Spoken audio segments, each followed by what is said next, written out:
सा भाई अपनी तो घूमे आइल बानी एगो बात तो उनके पता नहीं के पता ये सिरिसिया के गछिया पर है पर एगो भूत रहेला अच्छा एकर पूरा गांव भर में हाला बा बोइयो रे हमर डोले गाड़ फाट गल पहले चल तो भूत के मुकाबला कर तब तोर गाड़ फाटी चाहे हगिए चाहे पदियो चल रुको सर ओदे साला भूतुआ बा आरामे चल बोइयो रे डोले हमरा मार में तंग मैदान हो गल हक देबे का रे ओकरा डर भूतुआ का जो हक के पहिला ओकरा महक से पूरा दतनी हम का तने जो गुरु गया जो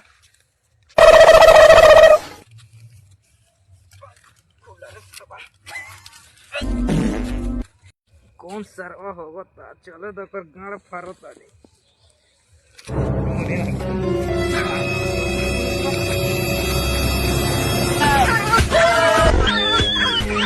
भाग रे दादा रे साला भागो तनी गा मारवा भूत बुझाता कोई लो होगे